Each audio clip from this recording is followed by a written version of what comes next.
itu dikasih semua ke pasien.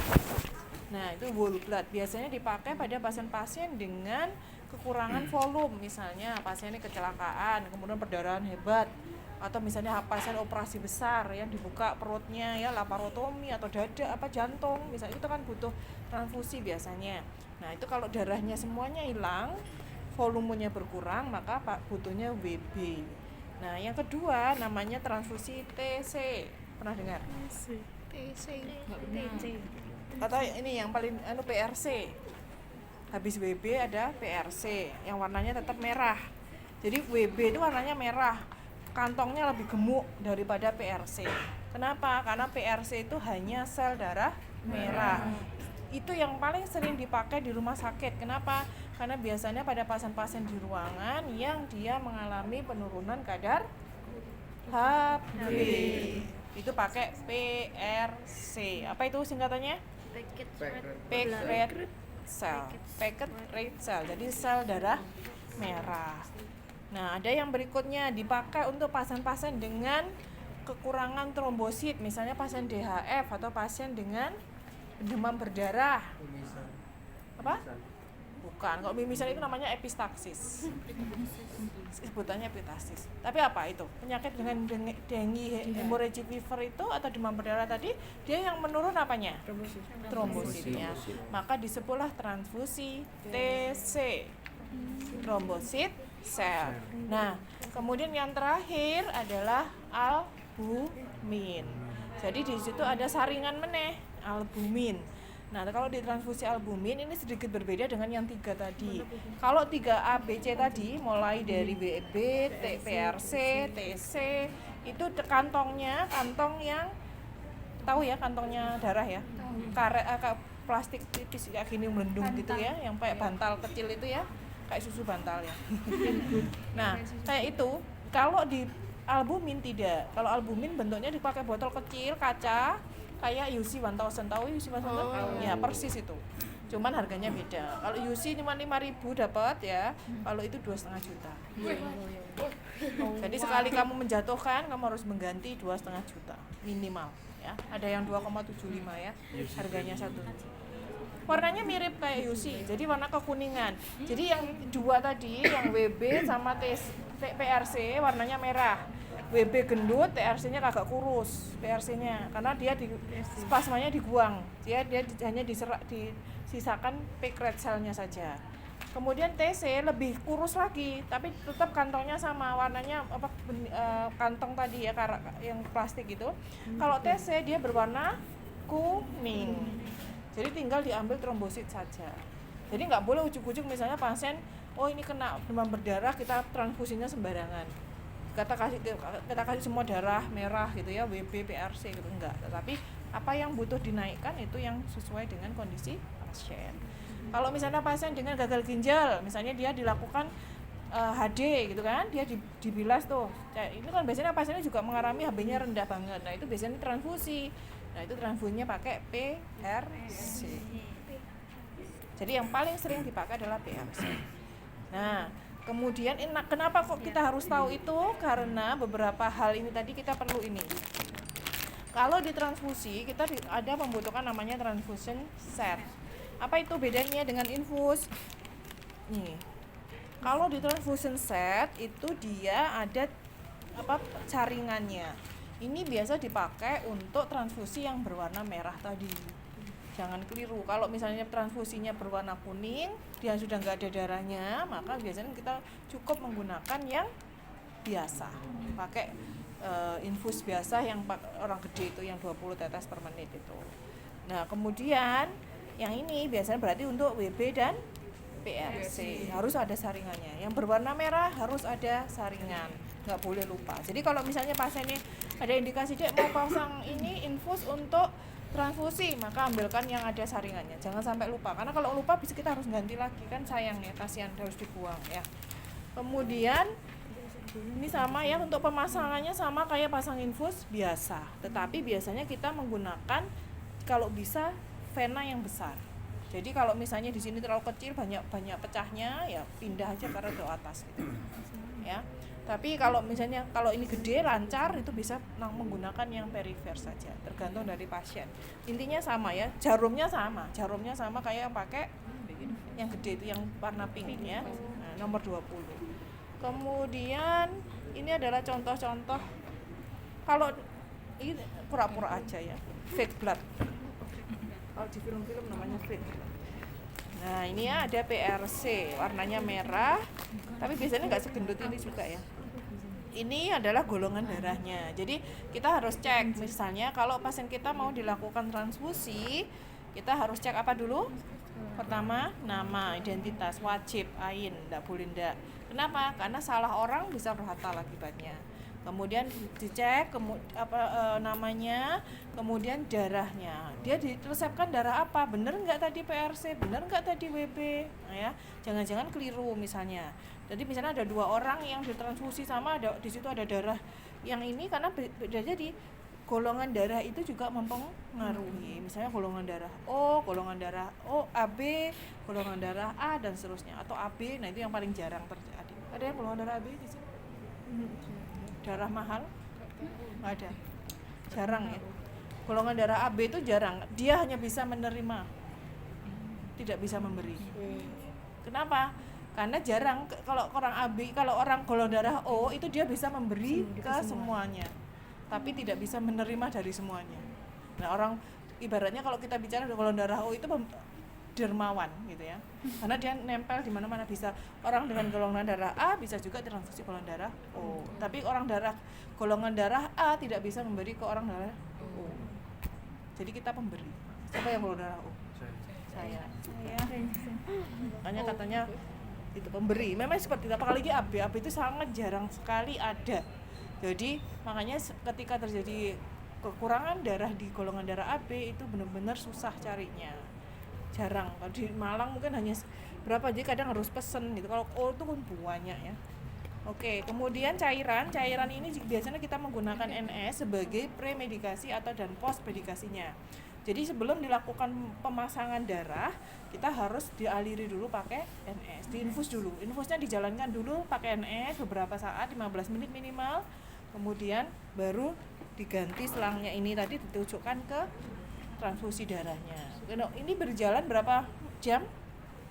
Kira-kira? Ada nggak di situ? Di prosedur? Nanti berapa jam? Enggak. Kecepatan 1 jam itu.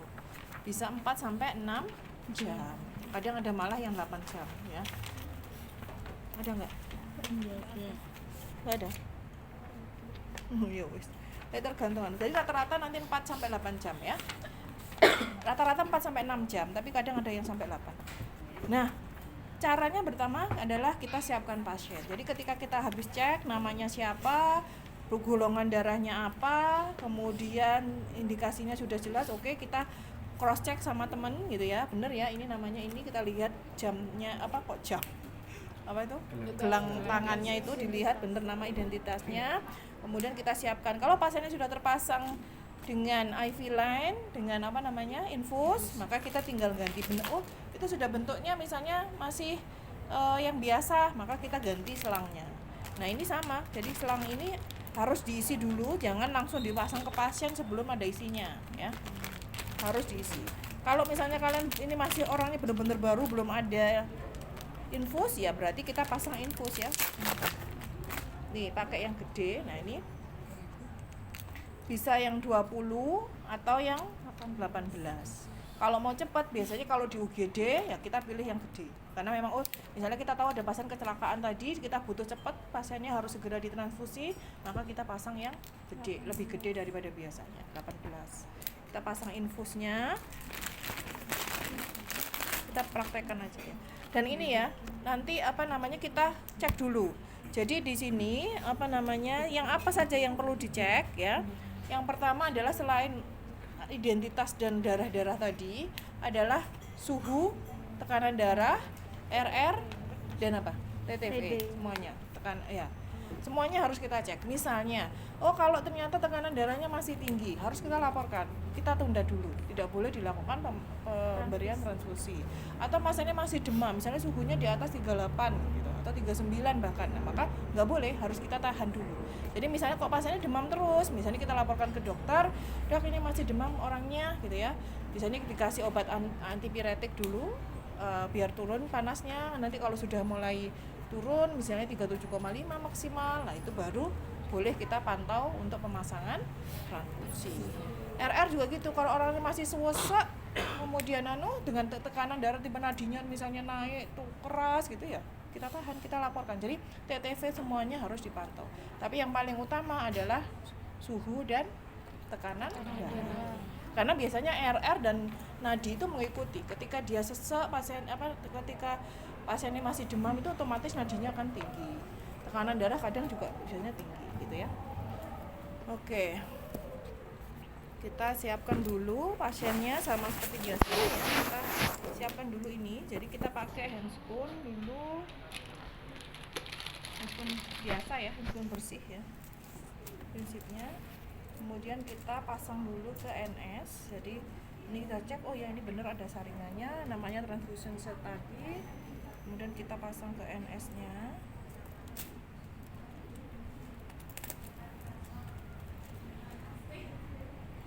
Kelihatannya mana sih? Kita salah satu di sini. Oke, kemudian ada yang infus di situ. Ini jangan lupa dikunci. Kayak gak pakaian. Terus lalu kita isi dulu cairannya sabun ya. Baru kita alirkan. Ini di YouTube.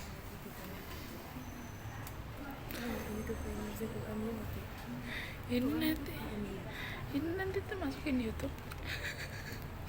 Aku mau buat channel, aku lupa Subscribe. harusnya setiap apa langsung upload di YouTube. Aku kan punya channel langsung tak hapus tuh. Bentar kenal. Aku ya mas.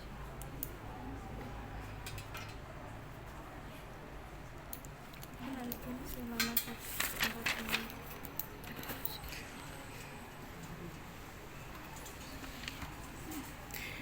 Itunya kan pindahin. Iya. Gampang ya.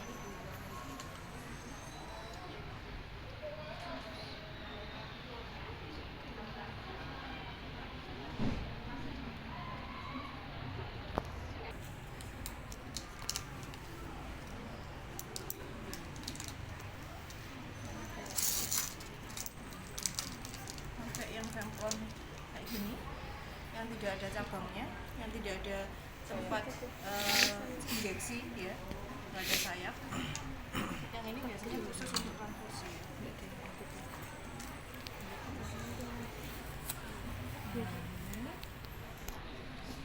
Kemudian kita sama ya, kayak ini pakai tourniquet, ya sama lah ya. Mana sudah berhasil semua kan ya? Sudah. Enggak berhasil. Jadi, Bu ini belum. apa? Gak bu. Ini sama ya, jadi lubangnya lebih besar ya. Laporan Damayanti. Wah, Pengen ini nangis. kalau ini pegangannya gini ya. Jadi kalau kemarin ada sayap di sini, berarti kalau ini kita pegang adalah yang hijau sama ini jadi pentingnya. Jadi biar nggak bergerak ketika kamu dorong itu nggak ini atau yang maju ya. Jadi diceklek gitu, ada kuncinya. Kemudian kita swab. Pak ini menggem di dalam ya, misalnya ini rusak semua ini udah kepaplas di sini. Ini dan kita ingatkan pasang, permisi Pak, bismillahirrahmanirrahim, menuki, cek. Nah ini dilihat di sininya, darah itu akan keluar lewat sini. Kalau di sini sudah muncul darah, berarti kita tinggal masukkan sedikit, kita dorong ke belakang. Nah di sini longgari, masuk ke depan, sampai ke mentok. Oke, kalau sudah, kalau gini nggak akan keluar ngucur ya. Tapi kalau kalian terlalu lemas dia di ujung sini nggak ketutup ini, dia pasti ngejong. Ini masih enggak kalau seperti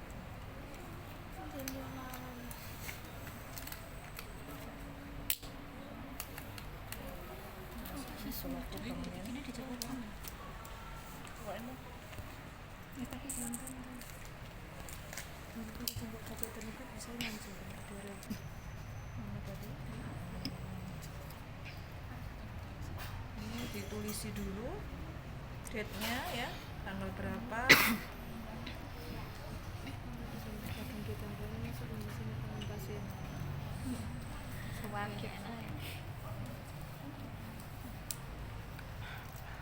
Misalnya gini ya. Oke, kalau sudah baru kita alirkan. Jadi alirkan dulu NS ya. Mungkin bisa sampai setengahnya atau minimal 15 menit lah tetesan itu ya. 15 menit kalau sudah tergantung ini. Kalau misalnya pasiennya butuh cepat, dia segera shock lah. Cukup yang penting dialiri beberapa saat tadi.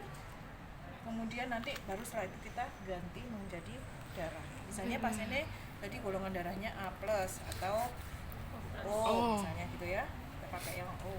Kali ini kita tutup dulu, sudah dialirkan ya Bu. Ini kan saya mulai untuk pemberian transfusi ya.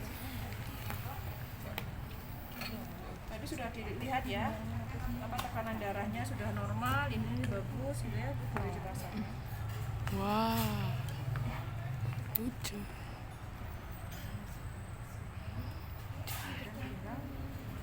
Dia akan langsung berubah warna nanti ya. It's amazing.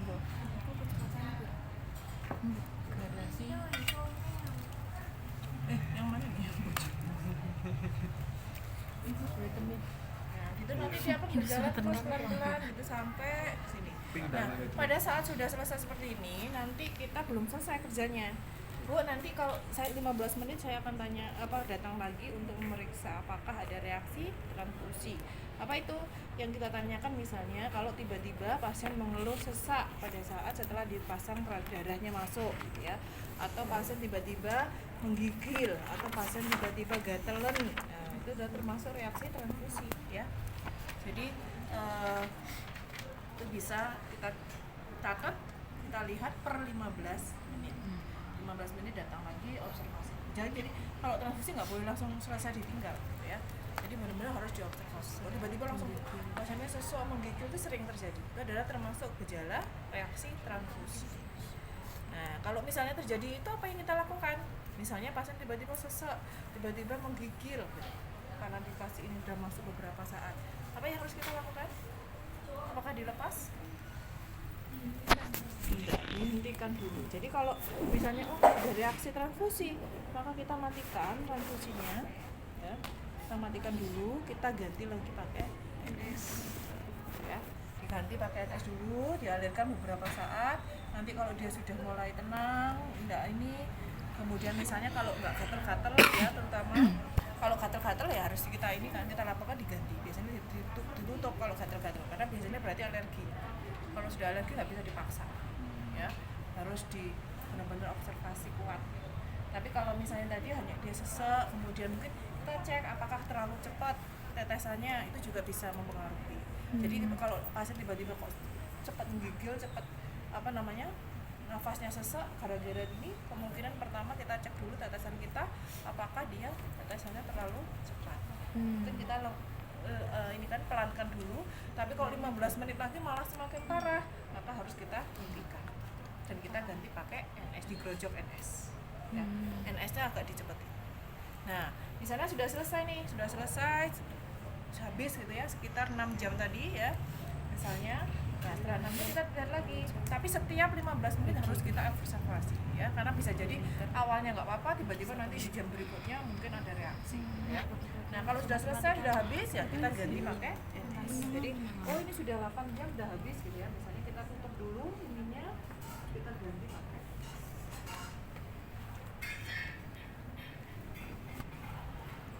Nah, ini kita aliri sampai lama ya, sampai mainkan sebagai mainkan. Jadi minimal ketika sudah ketika sudah selesai ini adalah 20 tetes per menit satu flash, 20 ya. Ini terus gitu biar sampai ini biasanya bersih itu sudah biasanya nyaman pasiennya. Tapi kalau misalnya habis dipakai ini, kadang kalau nggak boleh ya, ini harus diganti. Ya. Jadi kalau dia sudah berulang kali dipakai untuk transfusi, apalagi darahnya tadi misalnya WB, itu dia biasanya setelah transfusi kita ganti pakai selang yang baru untuk maintenance cairannya. Ya. Udah ada pertanyaan dari situ? Bu, tadi yang Silakan. transfusi itu normalnya berapa tetes per menit? Kalau tetesan itu sebenarnya bisa pakai standar 20 tetes, tapi kalau dia tadi ada kemungkinan reaksi transfusi, kita turunkan sedikit. Misalnya dalam satu flash itu tadi bisa kita habiskan ini tadi. Misalnya mungkin berapa ya? 15 tetes per menit. Tapi nggak boleh terlalu lambat juga. Kenapa? Karena berisiko clotting. Jadi kalau misalnya di tengah perjalanan ya, karena saking lamanya atau mungkin di sini venanya terlalu kecil, jadi masuknya itu dia susah, maka biasanya akan terjadi sumbatan. Nah di tengah-tengah misalnya macet gitu. Kalau macet bagaimana? Kita lihat. Kalau misalnya di tengah macet kita lihat, oh ada stosel nggak di sini, ada darah yang membeku nggak, gitu ya. Ternyata kalau misalnya di sini ada darah membeku nih, bercak-bercak ada bekuan darah di sekitar sini yang dia menyumbat sini, maka kita harus lepas dulu. Tapi bukan lepas ininya ya, kita pakai spooling kalau di rumah sakit. Jadi jangan ujuk-ujuk langsung semuanya dilepas. Tapi kalau tampak misalnya di sini kok mendung ya, di kanan kiri dia terjadi mungkin ada phlebitis, hematom, dan seterusnya di situ ada. Nah, itu namanya ekstravasasi. Misalnya di sini bengkak tangannya, maka harus kita ganti pakai yang tangan berikutnya. Nggak boleh di situ. Nah, kalau yang kiri harus pindah ke tangan yang kanan, cari yang lebih besar. Tapi kalau misalnya hanya stosel aja yang karena aliran tadi kok tadi macet ya, tadi kok nggak bertambah-tambah misalnya, nggak berkurang darahnya, maka kita cek ada stosel tuh yang di sini, maka kita bisa lakukan pakai spad ya, kita tutup dulu, nanti kita buka gini, kita buka